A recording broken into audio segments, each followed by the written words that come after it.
UP triple SC के द्वारा junior assistant के 5512 पदों पर भर्ती होने वाली है। 29 जून को ये एग्ज़ाम आपका लगा हुआ है। जो बच्चे इस एग्ज़ाम को अंतिम रूप दे रहे हैं अपनी तैयारी का, वो इस वीडियो को ज़रूर देखिएगा। बाकी लोग भी वीडियो देख सकते हैं, क्योंकि जीएस के महत्वपूर्ण क्वेश्चन मैं आप लोगों के साथ डिस्कस करने वाला हूँ।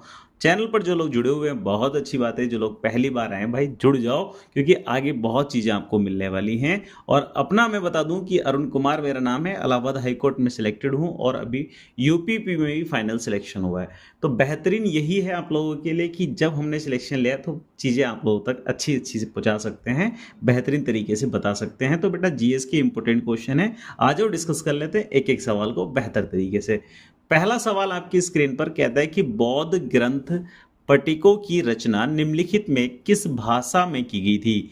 अर्धमागधी, पाली, संस्कृत या प्राकृत? बेटा आप में से बेहतरीन तरीके से बहुत सारे बच्चे इस सवाल का जवाब जानते होंगे कि पाली भाषा में त्रिपिटक की रचना की गई है। अच्छा, ये त्रिपिटक क्या सर, आपने ये कौन सी नया शब्द जोड़ दिया? तो बेटा नया नहीं है, बौद्ध ग्रंथ के अंदर 3 पिटक बताए गए हैं जिनमें गौतम बुद्ध के उपदेश सम्मिलित किए हैं। और इन 3 पिटक को ही हम क्या कहते हैं, इकट्ठे रूप से या एकत्रित रूप से त्रिपिटक कहते हैं। इनकी भाषा क्या है? तो पाली भाषा है और ये मगधी भाषा का ही एक रूप है, इस बात को ध्यान रखें। और ये चीज़ें भी आप ध्यान रखेंगे कि जो मध्य भारत हमारा हुआ करता था, वहाँ पर पाली भाषा का ही प्रयोग हुआ करता था। और इसी के साथ ये चीज़ भी आपको याद रखनी है कि बेटा जो 3 पिटक हैं उनमें क्या दिया गया है? बुद्ध के, गौतम बुद्ध के उपदेश दिए गए, ध्यान रखना। आगे आ जाओ। दूसरा क्वेश्चन कहते हैं कि गौतम बुद्ध द्वारा भिक्षुणी संघ की स्थापना कहाँ की गई थी? बेटा क्वेश्चन को ध्यान रखना, कहाँ की गई थी आपसे पूछ रहा है, तो ध्यान रखना वैशाली में की गई है। वैशाली कहाँ पर है? बिहार में है। वैशाली है बिहार में। और इस चीज को ध्यान रखना कि भिक्षुणी संघ क्या है, ये महिलाओं के लिए शुरुआत की गई थी। एक तरीके से हम कह सकते हैं कि जब बुद्ध धर्म की स्थापना हुई थी और बुद्ध धर्म की शुरुआती पीरियड चल रहा था, शुरुआती दौर चल रहा था, तो उस समय केवल और केवल पुरुष को ही अनुमति थी बौद्ध धर्म अपनाने की। लेकिन जैसे समय बीता, गौतम बुद्ध के द्वारा महिलाओं को भी बौद्ध धर्म अपनाने की अनुमति दे दी गई। और जब महिलाएं शामिल हुई तो वही संघ क्या कहलाया? भिक्षुणी संघ कहलाया। ठीक है, महिलाओं के आने से महिलाओं को जो ताकत है वो बढ़ी, महिलाओं के अंदर शिक्षा का प्रसार हुआ और बौद्ध धर्म ने अपनी शिक्षाओं का प्रसार करते समय ये वैशाली के अंदर भिक्षुणी संघ की स्थापना कर दी थी। ठीक है, चलिए नेक्स्ट आगे आ जाओ। कहते हैं कि अंतर्राष्ट्रीय आलू केंद्र, जिसे शॉर्ट में हम CIP कहते हैं, का मुख्यालय अवस्थित है। ये कहाँ पर है बेटा? तो ध्यान रखना लीमा में अवस्थित है। कहाँ है? लीमा में, जो पेरू में पड़ता है। अच्छा, शिमला जो भारत के अंदर है, वहां पर भी एक आलू से संबंधित है, मैं आपको बता दूं, जिसको हम कहते हैं राष्ट्रीय आलू अनुसंधान केंद्र। क्या कहा बेटा मैंने? राष्ट्रीय आलू अनुसंधान केंद्र। ये कहाँ है आपका? शिमला में। ठीक है, अनुसंधान केंद्र ये कहाँ है? शिमला में अवस्थित है। अगर आपसे सवाल पूछ ले तो आपको बताना है। अच्छा, एक चावल का केंद्र और है, चावल का केंद्र और है, वो कहाँ पर है? वाराणसी जिले में अवस्थित है। वाराणसी तो आप जानते हैं उत्तर प्रदेश के अंदर है। अंतर्राष्ट्रीय चावल अनुसंधान का दक्षिण एशियाई क्षेत्रीय सेंटर इसे कहा जाता है। ये उत्तर प्रदेश के वाराणसी जिले में है। और राष्ट्रीय आलू अनुसंधान केंद्र हिमाचल प्रदेश की राजधानी शिमला के कुफरी में अवस्थित है। क्लियर? आगे आ जाओ। कहता है कि जून 2021 में, अरे भैया क्वेश्चन कहाँ है, चला गया, एक सेकंड का टाइम देंगे, खुल गया। कहता है कि जून 2021 में इटली ने भारत में अपना पहला फूड मेगा पार्क निम्नलिखित में से किस स्थान पर शुरू किया था? बेटा इसने फूड मेगा पार्क की बात की है और पहले की बात की है। तो जब पहली का जिक्र आ जाए ना, तो समझ लेना चीज़ें इंपॉर्टेंट होने वाली हैं। और जून 2021 की ये बात इसने हमसे पूछी है, तो पुरानी तो है बात, लेकिन इंपॉर्टेंट है, क्योंकि ज़्यादा पुरानी भी नहीं है। एक तरीके से आप इसे करंट अफेयर में भी समझ सकते हैं। और आपने देखा होगा मोस्टली बच्चों को ये सुनते हुए, कहते हुए कि अरे यार हमारे तो 21 का करंट अफेयर पूछ लिया, हमारा तो 20 का करंट अफेयर पूछ लिया। एक्चुअली बेटा वो करंट अफेयर पूछा है, लेकिन जनरल नॉलेज के हिसाब से, विविध के हिसाब से पूछा है। ठीक है, ध्यान रखना, स्टैटिक्स के हिसाब से पूछा है, विविध के हिसाब से पूछा है, क्योंकि करंट तो वही होता है जो पिछले 6 महीने या 1 साल में आप जान रहे हैं, और विविध में अगर कोई चीज़ इंपॉर्टेंट ज़्यादा ही महत्वपूर्ण है तो वो विविध में आ जाती है। इसलिए 2021, 20, 18, 19 ऐसे भी सवाल बन जाते हैं। हम मानते हैं कि करंट अफेयर है, करंट अफेयर नहीं, वो विविध में आ चुका है, विविध का पोर्शन बन चुका है। क्लियर? आगे आ जाओ। तो इसने पूछा है कि भैया कहाँ शुरू किया है पहला फूड मेगा पार्क है, कहाँ शुरू किया है? तो बेटा बता देना, फणीधर में शुरू किया है। अच्छा, फणीधर कहाँ है? तो ये गुजरात में है। कहाँ है बेटा? गुजरात में है फणीधर। ठीक है, चलिए बेहतरीन। कहता है कि फणीधर मेहसाणा एक जगह है, गुजरात के अंदर ही है, वहां पर अवस्थित है। इस परियोजना का उद्देश्य क्या है कि दोनों देशों के बीच कृषि और उद्योग का तालमेल बनाना। भारत में मेगा फूड जो है वो खाद्य प्रसंस्करण मंत्रालय द्वारा कार्यान्वित किया जाता है। और अब मैं आपसे एक क्वेश्चन ये पूछने वाला हूं, जल्दी बता दो कमेंट करके बेटा कि खाद्य प्रसंस्करण मंत्री वर्तमान में कौन है। चलिए आगे देखते हैं। क्वेश्चन नंबर 5 कहता है निम्नलिखित युग्मों में से कौन सही सुमेलित है। अच्छा, कौन सा सुमेलित है या कौन से सुमेलित हैं, मतलब ज्यादा भी हो सकते हैं, ये कहने का इसका तात्पर्य है। ऑप्शन को अगर ध्यान से देखें तो ये आपके सामने प्रश्न ही है, इतना जो पोर्शन है ये आपके सामने प्रश्न ही है, और इसके बाद ऑप्शन यहां पर शुरू हो जाएंगे। ठीक है, कहता है कि चुकंदर चीनी से संबंधित है, बिल्कुल है। शहद ग्लूकोज से है, ये भी है। कपास सेलुलोज से है, ये बिल्कुल है। दुग्ध जो है लैक्टोज से संबंधित है, बिल्कुल है बेटा। यानी कि 1, 2, 3, 4 चारों ही इस ऑप्शन के, इस सवाल के जो चारों मैच हैं वो बिल्कुल परफेक्ट हैं, इसलिए करेक्ट ऑप्शन आपका नंबर डी होने वाला है। बेहतरीन, आगे आ जाओ। एक सवाल आपके सामने फिर से आ जाता है कि किन राजाओं को जनता द्वारा प्रत्यक्ष रूप से चुना गया है। बेटा किन राजाओं को जनता द्वारा प्रत्यक्ष रूप से, यानी कि डायरेक्टली जनता ने ही चुना है। तो यहां पर नाम आपके सामने हर्षवर्धन है, यशोवर्मन, गोपाल, नंदीवर्मन, पल्लवमल है। और यह कौन सा करेक्ट आंसर है तो ध्यान रखेंगे, एक नाम आता है गोपाल जो कि पाल वंश के संस्थापक हैं, पाल वंश के संस्थापक हैं। और एक पल्लव वंश के नाम आता है नंदीवर्मन पल्लवमल। इन दोनों को डायरेक्ट यानी कि प्रत्यक्ष रूप से चुना गया था जनता के द्वारा। अच्छा, थोड़ी सी अगर इतिहास को जानने का प्रयास करें तो यहां पर एक बात हमें समझ आती है। शशांक की मृत्यु हुई थी 637 ईस्वी में। उसके बाद लगभग 1 सदी तक बंगाल में अराजकता और अव्यवस्था फैली थी। एक्चुअल में बंगाल लिखा हुआ है, इसको ध्यान रखना, ये बंगाल लिखा हुआ है। और इसी अराजकता अव्यवस्था को दूर करने के लिए बंगाल के प्रमुख नागरिकों ने गोपाल नामक एक सेना नायक हुआ करता था, जो सुयोग्य सेना नायक जिसको हम कह सकते हैं, उसको अपना राजा बना लिया। गोपाल ने ही आगे चलकर पाल वंश की स्थापना की, और पल्लव वंश के शासक नंदीवर्मन द्वितीय को ही नंदीवर्मन पल्लवमल कहा जाता है। इनको भी डायरेक्ट चुना गया था। इनका जो पीरियड रहा वो 720 से 796 ईस्वी तक दक्षिण भारत के क्षेत्रों में रहा था। ये बात बेटा आप याद रखें। आगे आ जाओ। अच्छा, क्या सर ऐसे ऐसे सवाल आएंगे? बिल्कुल बेटा, ऐसे ही क्वेश्चन आपसे एग्जामिनर पूछ रहा होगा, थोड़े से टफ लेवल में वो जाएगा।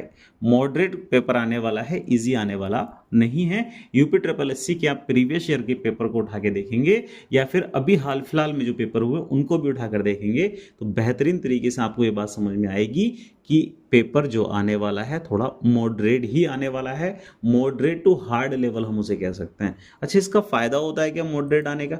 हाँ बिल्कुल फायदा होता है। अगर ज़्यादा ही इजी पेपर आ जाए तो आपकी मेरिट का अनुमान लगाना बहुत मुश्किल हो जाता है, और कई बार उसमें तुक्के लगाने वाले लोगों का फायदा हो जाता है। और जब पेपर का लेवल मॉडरेट टू हार्ड होता है ना, तो उसमें कहीं ना कहीं उस बच्चे का ज़्यादा फायदा होता है जिसने वास्तव में मेहनत की होती है। क्वेश्चन नंबर 7 देखें। कहता है कि निम्नलिखित में से कौन भारत की सबसे बड़ी मीठे पानी की झील है? अरे सर इतना इजी सवाल? बिल्कुल बेटा, ऐसे सवाल भी आएंगे। अब इजी भी रखेंगे, हार्ड भी रखेंगे, और बहुत हार्ड भी रखेंगे। तो मॉडरेट टू हार्ड हम मान के अगर एग्जाम को चलें तो हमारे इजी वाले सवाल तो यूं ही हो जाने चाहिए, है ना। लेकिन कई बार इन सवालों में भी कंफ्यूजन हो जाता है। और मैं अपना एक्सपीरियंस बताऊं तो उत्तर प्रदेश पुलिस की जब सिपाही भर्ती परीक्षा में दे रहा था तो यही क्वेश्चन में गलत करके आया था।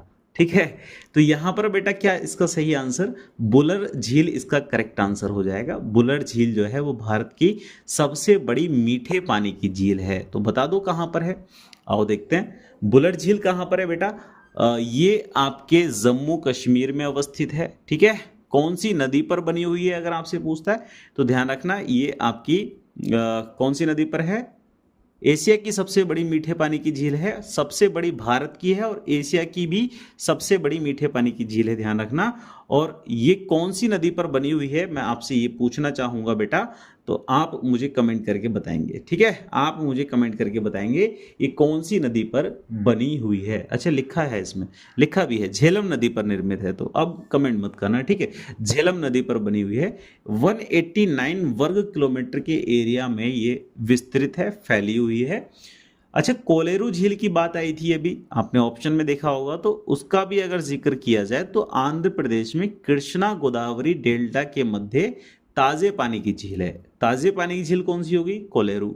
नाल सरोवर ये गुजरात में स्थित है, और मैं बता दूं आपको कि नाल सरोवर को हाल फिलहाल में क्या वेटलैंड जिसे बोलते हैं ना, आर्द्र भूमि, वो भी घोषित किया गया है। भारत की सबसे बड़ी खारे पानी की झील कौन सी है? तो चिल्का झील है। ये कहाँ है बेटा? ओडिशा में। ठीक है, कहाँ पर है? ओडिशा में। आगे आ जाओ, नेक्स्ट क्वेश्चन।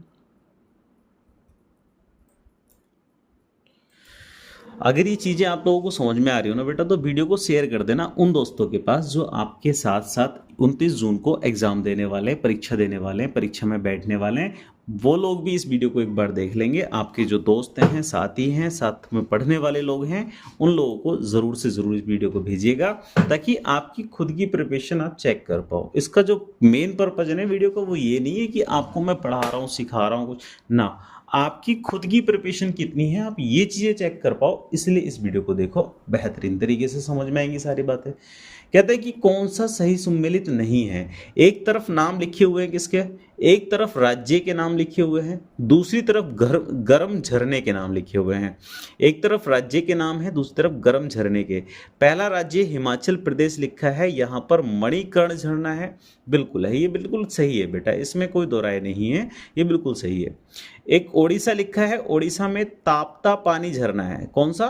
तप्ता पानी झरना, ये बिल्कुल ठीक है। महाराष्ट्र में ब्रजेश्वरी झरना है, महाराष्ट्र में ब्रजेश्वरी गर्म झरना है, याद रखना। गुजरात में नारायणी, ना ये गलत हो जाएगा, तो ये गुजरात में ना होके बेटा कहाँ है? राजस्थान में। कहाँ है मेरे बच्चे? राजस्थान में स्थित है। ठीक है, और यही इस सवाल का सही जवाब होगा, क्योंकि उसने पूछा सम्मिलित नहीं है। और थोड़े से अनुभव के साथ आपको बताऊंगा, आप लोगों ने भी फील किया होगा कभी कि अगर हम ऐसे सवाल जब देखते हैं ना कि नहीं है वाले, तो हम नहीं पढ़ना भूल जाते हैं और उसको हम ये मान लेते हैं कि इसने है पूछा है कि कौन सा सही सम्मिलित है। तो जो पहले नजर में आ जाएगा उसका ऑप्शन लगा के हम आगे बढ़ जाते हैं, और पेपर हमारा उसमें एक क्वेश्चन गलत हो जाता है और निगेटिव मार्किंग है, तो फिर समझ रहे हो उसका नुकसान कहाँ तक मैं भुगत चुका हूँ। बहुत सारी चीज़ें मेरे साथ ऐसी हुई, मिस हैपनिंग जिन्हें कहेंगे, तो मैं भुगता हुआ हूँ। आगे देखिए, कहता है कि समुद्री तूफान, समुद्री तूफान का नाम आपसे पूछ रहे, तौकते इसे कहा जाता है। तौकते, एक ताउते भी इसको कहते हैं। समुद्री तूफान ताउते किस सागर से उत्पन्न हुआ था? बेटा किस सागर से उत्पन्न हुआ था, ये सवाल आपसे पूछ रहा है। क्या बंगाल की खाड़ी से, हिंद महासागर से, कैस्पियन सागर से या अरब सागर से? तो आप जानते हैं अरब सागर से ये शुरू हुआ था, अरब सागर में आया था। कौन सा? ताउते। अच्छा, म्यांमारी नाम है ताउते, कैसा नाम है?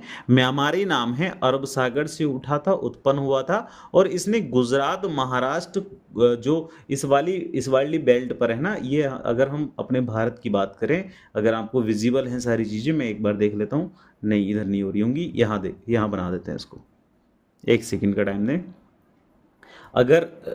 अगर हम बात करेंगे बेटा, ये हमारा इंडिया का कौन सा वाला पार्ट हो जाएगा? प्रायद्वीपीय भारत वाला, है ना, प्रायद्वीपीय भारत वाला पार्ट। यहाँ कौन सा सागर? अरब सागर है, आप जानते हैं इन चीज़ों को। तो इस पोर्शन पे जो राज्य हैं, गुजरात हुआ, महाराष्ट्र हुआ, केरल हुआ, बीच में गोवा भी है, कर्नाटका है, इधर इन क्षेत्रों को प्रभावित किया था ताउते ने। और 2021 का ये पहला तूफान था, 2021 का पहला तूफान था, और इतना खतरनाक तूफान जो अभी तक आया था वो 2000 मतलब यहाँ ताउते रहा था 2021 का। ठीक है, जो पहला खतरनाक तूफान इसको हम कह सकते हैं। और इससे पहले कुछ तूफान और आए थे, आपने नाम सुना होगा निसर्ग। निसर्ग तूफान एक आया था और ये कहाँ, महाराष्ट्र में आया था, ध्यान रखना। और एक वायु तूफान आया था बेटे, वायु तूफान कहाँ आया था, गुजरात में आया था। वायु तूफान मतलब आया गुजरात और महाराष्ट्र नहीं कहेंगे, आए तो अरब सागर में ही है, लेकिन इन्होंने जो क्षति पहुंचाई है, नुकसान पहुंचाया है, तो निसर्ग ने ज़्यादा नुकसान महाराष्ट्र में पहुंचाया था और वायु ने गुजरात में ज़्यादा नुकसान पहुंचाया था। और ये ताउते का जो प्रोनाउंसिएशन है, अगर आप ध्यान से देखेंगे तो यहाँ लिखा हुआ दिखाई दे रहा है ताउते, इस तरीके से है ना। तो ये म्यांमार की भाषा है या म्यांमार की लैंग्वेज में लिखा गया है, बर्मी उच्चारण इसको हम कहेंगे। 1998 में गुजरात में एक बार चक्रवात आया था, उसके बाद इतना भयानक 2021 में ही आया है, अत्यंत गंभीर रहा। और 2019 में मैं आपको बता चुका हूँ वायु गुजरात में और निसर्ग महाराष्ट्र में आया था 2020 में। ठीक, चलिए आगे देख लेते हैं, इन चीज़ों को आप पढ़ लेंगे। कहते हैं कि निम्नलिखित भारतीय नगरों में मलिन वस्तियों का प्रतिशत 2011 की जनगणना के अनुसार सबसे कम रहा है। किस नगर में सबसे कम रहा है? और एक चीज़ बता दूं कि मलिन बस्तियों की इसने बात की है, तो इसका मतलब जो झोपड़ी झुग्गी होती हैं उनकी बात चल रही है ना, मलिन बस्तियों की। और 2011 में ही जनगणना हुई है, तो जनगणना से एक सवाल हर एग्जाम में पूछा जाता है, तो यूपी में भी पूछा जाएगा बेटा, उस चीज़ को आप तैयार करके जाना। मैं आपको बता दूं, अगर आपने जनगणना टॉपिक ना पढ़ा हो, एक बार पढ़ लेना, एक बार रिवाइज कर लेना, रिकॉल कर लेना, क्योंकि ये सवाल जनगणना से संबंधित है तो पूछा ही जाना है। ये कोई भी जनगणना से संबंधित एक सवाल पूछा ही जाना है, आपका एग्जामिनर वो आपसे सवाल पूछेगा। तो मलिन वस्तियों का इसने प्रतिशत पूछा बेटा, तो ध्यान रखना अहमदाबाद का, किसका, अहमदाबाद का सबसे कम रहा था। आ जाओ परसेंटेज में भी देख लेते हैं, कौन सी बड़ी चीज़ है, परसेंटेज में भी एक बार देख लेते हैं।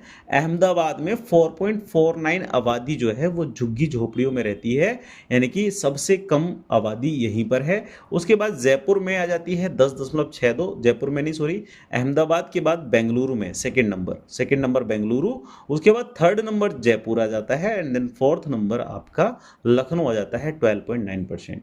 अच्छा, सबसे ज़्यादा कहाँ है? तो ये सवाल का जवाब आपको सर्च करना है, चाहे कैसे भी सर्च करें, मुझे कमेंट बॉक्स में आपको बताना होगा। ठीक है बच्चे, चलिए आगे आ जाओ।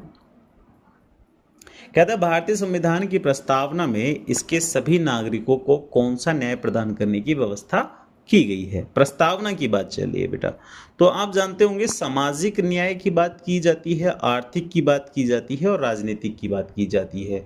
अगर जिक्र सांस्कृतिक का है तो ना कर देना, सांस्कृतिक का ना कर देना, धार्मिक का जिक्र आ जाए तो ना कर देना। सामाजिक, आर्थिक और राजनीतिक 3 प्रकार के न्याय की बात आपके भारतीय संविधान की प्रस्तावना में किए जाते हैं। मेरा एक सवाल आप लोगों से ये है, कमेंट बॉक्स में बताना बेटा कि भारतीय संविधान की प्रस्तावना में कितनी बार संशोधन हो चुका है, और जब जब हुआ है तो मतलब कब कब हुआ है, वो भी आप मेंशन करके दीजिएगा। अगला सवाल कहता है कि भारतीय संविधान के किस अनुच्छेद के तहत अंतर्राष्ट्रीय समझौते को प्रभावी बनाने हेतु संसद राज्य सूची के विषय पर कानून बना सकती है? बेटा ये वो सवाल है जो आर्टिकल से संबंधित है, अनुच्छेद से संबंधित है, और बड़ा ही बेहतरीन सवाल है क्योंकि चीज़ें हर कोई याद नहीं कर पाता यहाँ तक जाके। राज्य सूची के विषय की बात चल रही है, अंतर्राष्ट्रीय समझौते को प्रभावी बनाने हेतु संसद कानून बना सकती है। संसद का जो डायरेक्ट इंटरफेरेंस रहेगा राज्य की सूची में, वो उस वाले पार्ट की हम बात कर रहे हैं, और ये अनुच्छेद हमारा 253 ये शक्ति संसद को प्रदान करता है। या फिर इस संसद की शक्ति वाले पोर्शन में, संसद को प्रदान शक्तियां वाले पोर्शन में भी हम इन आर्टिकल्स का डिस्कशन कर रहे होते हैं जब हम क्लास को पढ़ रहे होते हैं या नोट्स को पढ़ रहे होते हैं। ठीक है, यहां पर बाकी आर्टिकल्स में क्या क्या दिया हुआ है एक बार वो भी चेक कर लेते हैं। आर्टिकल 249 यानी कि 249 में आपसे कहता है राष्ट्र हित में राज्य सूची से संबंधित किसी मामले में संसद की कानून बनाने की शक्ति रहेगी, किसी मामले में। ठीक है, वो किस हित से होना चाहिए? किसी मामले में, राज्य सूची से संबंधित किसी मामले में जो राष्ट्र हित में मामला होना चाहिए, संसद को कानून बनाने की शक्ति है 249 के तहत। 250 यानी कि 250 में क्या है?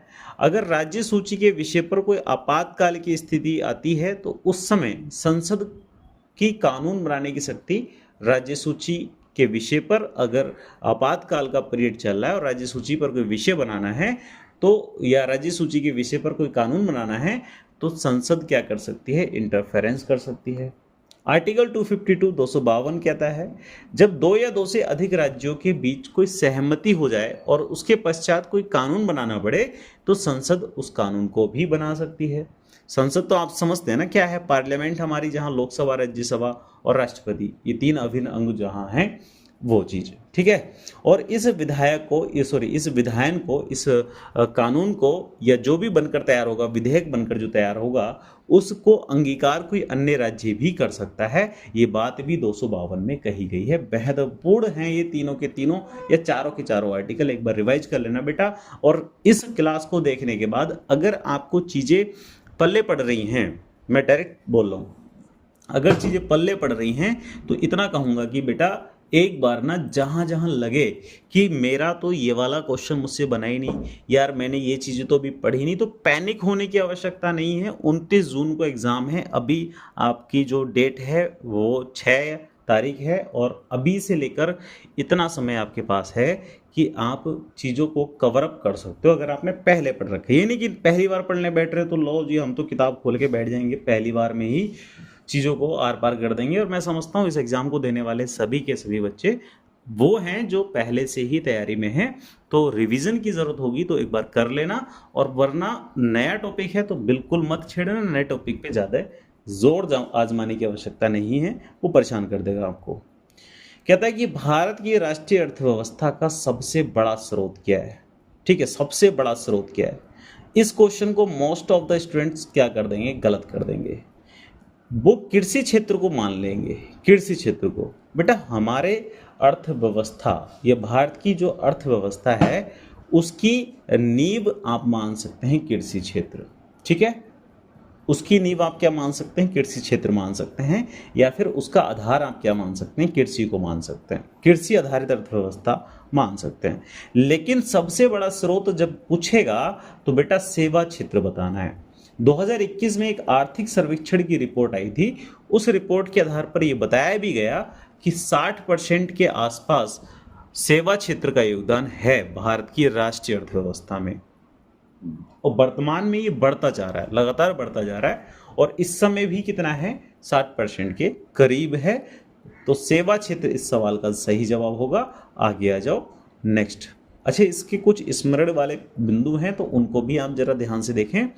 कहता है कि जो सकल घरेलू उत्पाद यानी कि जिसका शॉर्ट फॉर्म क्या है, जीडीपी है, उसमें लगभग 60% का योगदान है सेवा क्षेत्र का। और 21-22 की आर्थिक समीक्षा के अनुमान के तहत 53% का योगदान रहा था। अच्छा, उद्योग क्षेत्र का कितना रहा था तो बता देना 28.2%। कृषि एवं संबंधित क्षेत्र का योगदान 18.8%। ये चीजें भी क्लियर हो रही है ना, ये चीजें भी क्लियर हो रही है ना। आगे देखो, कहता है कि एक सितार में, सितार बोले तो स्टार वाला सितार नहीं, बजाने वाला सितार है, जो म्यूजिकल इंस्ट्रूमेंट है उसकी बात चल रही है। कहता है किस प्रकार की ध्वनि तरंगे उत्पन्न होती हैं, किस प्रकार की ध्वनि तरंगे उत्पन्न होती हैं, ये सवाल आपसे पूछा गया है। अप्रगामी एवं अनुप्रस्थ तरंगे उत्पन्न होती हैं, अप्रगामी एवं अनुप्रस्थ तरंगे उत्पन्न होती हैं। बेटा अनुप्रस्थ तरंगे क्या होती हैं, आ जाओ थोड़ी सी डिस्कस कर लेते हैं, छोटा सा पॉइंट है। कहता है कि एक सितार में अप्रगामी एवं अनुप्रस्थ तरंगे उत्पन्न होती हैं, और इसी के साथ ध्यान रखें कि यदि माध्यम के घटक तरंग के संचरण की दिशा के लंबवत कंपन करते हैं तो उन्हें अनुप्रस्थ तरंग कहते हैं। ये बात तो पल्ले नहीं पड़ी होगी, इसके लिए एक प्रॉपर वीडियो मेरे पास है, बना हुआ है 2-3 साल पहले का, हालांकि बहुत पुराना है। कभी जरूरत पड़ेगी तो दोबारा से उसको बनाएंगे, अच्छे तरीके से और एक्सप्लेन करेंगे। उस समय जितने रिसोर्सेज थे उसके हिसाब से किया गया था, तो उस समय मैंने बहुत अच्छे से आपको बताया। फिलहाल छोटी सी बात दोबारा से बता देता हूं कि जब माध्यम के घटक, जिस माध्यम में तरंग उत्पन्न हो रही है उसके घटक जब तरंग की संचरण की दिशा के लंबवत कंपन करते हैं, मतलब तरंग की संचरण की दिशा अगर इस तरीके से है और माध्यम के घटक इस तरीके से गति करते हैं तो ये तो होती है आपकी अनुप्रस्थ तरंग। और जब तरंग के संचरण की दिशा भी वही हो जो कि माध्यम के घटक के तरंगों की दिशा हो तो उसे हम अनुदैर्घ्य तरंग कहते हैं। क्लियर होगी इतनी बात, उसे हम क्या कहते हैं, अनुदैर्घ्य तरंग कहते हैं। तो इस सवाल का जो सही जवाब होगा बेटा अप्रगामी एवं अनुप्रस्थ तरंग हो जाएगा। अगर कोई आपका डाउट है तो आप हमें बता सकते हैं।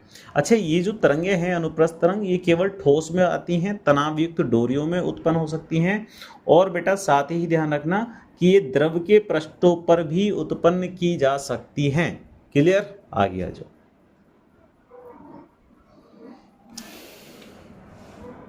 क्या इतनी बातें आप लोगों तक समझ में आ रही हैं बेहतरीन तरीके से भैया?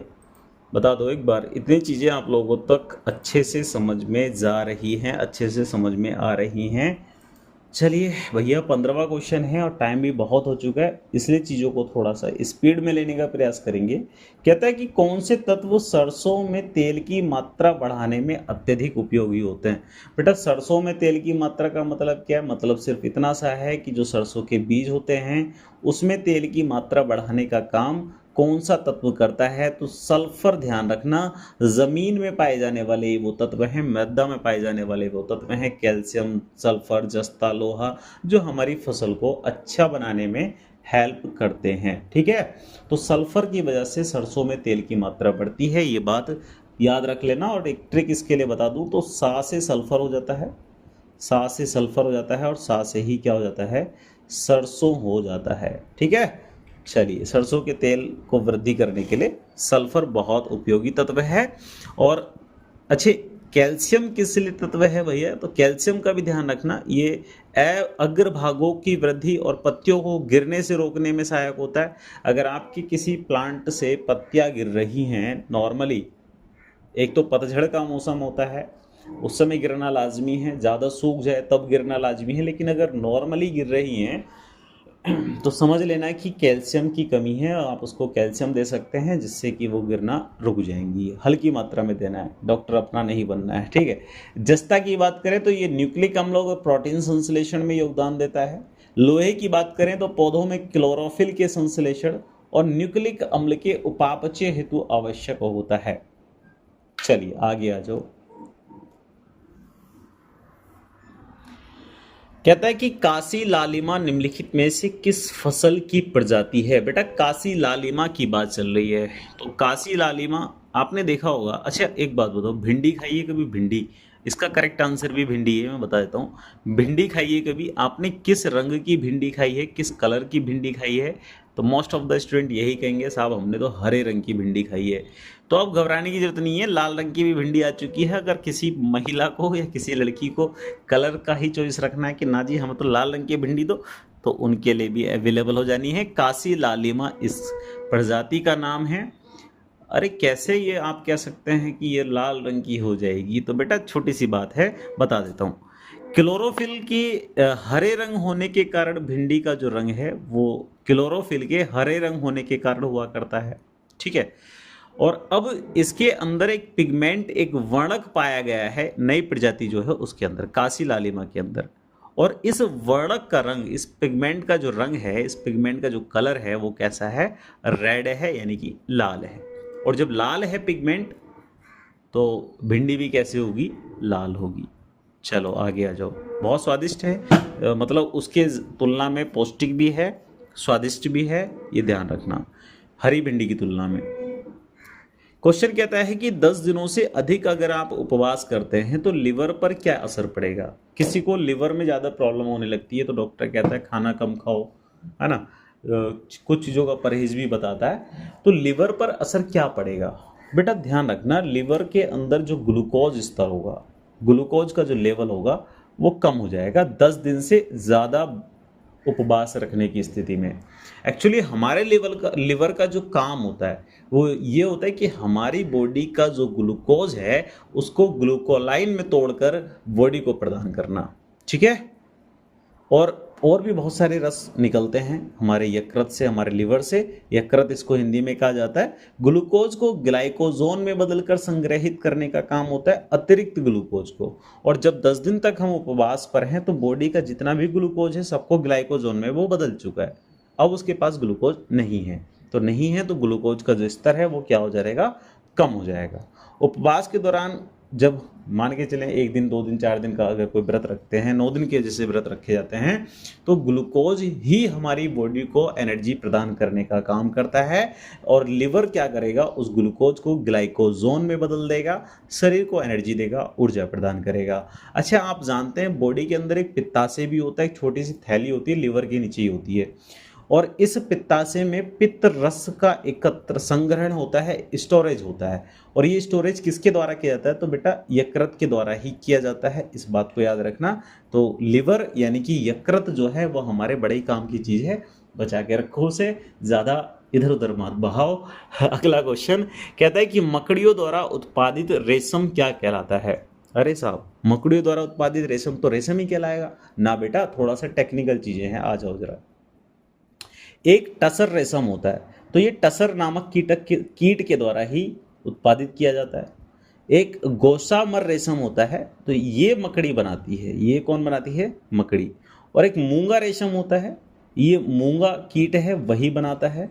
अच्छा, टसर रेशम की बात करें या टसर कीट की बात करें तो ये मोस्टली अर्जुन के पेड़ पर, बेर के पेड़ पर, जामुन के पेड़ पर पाया जाता है, जबकि मूंगा रेशम जो है वो नॉर्मली आपको देखने को मिल जाएगा।